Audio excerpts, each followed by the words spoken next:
ډاکټر ته زه تللی وم نو ما دا ګوډې خوږي ما ته وزن کم کا نالې خج 10 پاونډه ما وزن کم کو 3 کاله وشو چې غوښې مخې دا خوړل پرې چې بیا مې ورته ویل مال زما خو سم ګوډې خوږېږي ویل وزن لږ دغه مال په ارام کښېنه خو ووایه چې نه پوهېږم که نه زړه دې شین شه اوس د ګرځېدو خو مې مه وباسه که نه خو سم ووایه چې نه پوهېږم که نه انګلینډ ته لندن ته بوزي صاحبه د لندن ډاکټران پې راټول شي کینسر دی کینسر دی لندن والا جواب ورکړي چې امریکې ته ورسوي امریکې ته ورسوي امریکې نه بیا چې راوړي نو مړې راوړي زمونږ یو خپلوانو په لندن او امریکا کې 2.5 کروڑه روپۍ پې ولګېدې په دې مړی کې یو وړه غوندې دانه راختلې وه هغه کینسر شوه په دې ځای کې 2.5 کروڑه روپۍ پې په امریکا او لندن کې ولګېدې او د امریکې نه یې مړ راوړ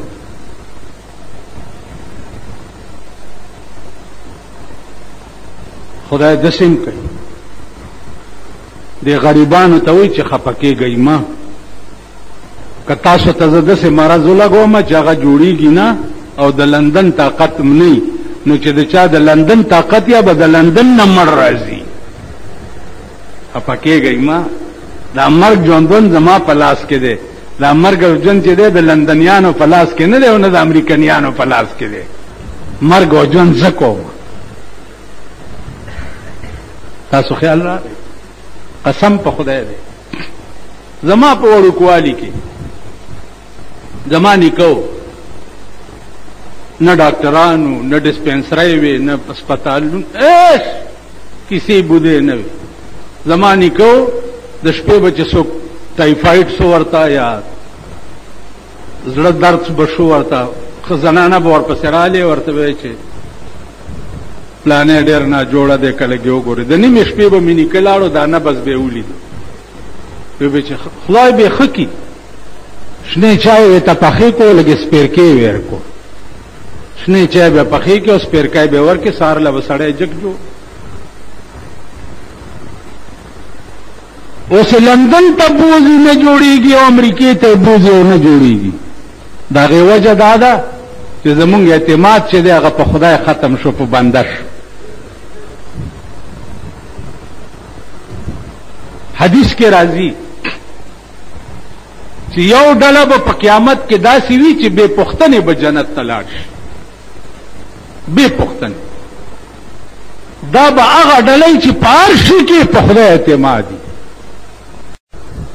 بله ورځ مې چاته وی ملکه تاسو دا کشمیر د خدای تابعدار ګڼلې نو نن به په کشمیر کې د ابرهه غوندې کار شوی وی او کشمیر به تاسو له درکړی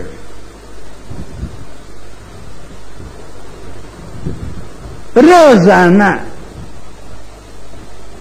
په ډاکا کې به په کشمیر خبرې کیږي او په اقوام متحده کې به په کشمیر خبرې کیږي او په فلاني کې به په کشمیر خبرې کیږي 50 کاله وشو 50 کاله خبرې پې کیږي او خبرې پې کیږي او خبرې پې کیږي کافر سره به زه خبرې کوم کافر سره خو ما ته کلیر کټ آرډر دی د قرآن چې فقتلوا المشرکین حیث وجدتموهم قتل کوي دا مشرکان چې چرته په لاس درځي زه به ورسره خبرې کوم نو عزیزانو دا تاسو نه چې بنګال لاړم د ورمړو خره وئ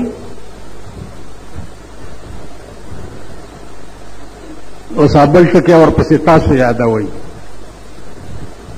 او که کشمیر په لاس نه درځي د ورمړو خره یې ستاسو هغه اپر نیکه چې د قبر نه راوځي نشئ اخیستی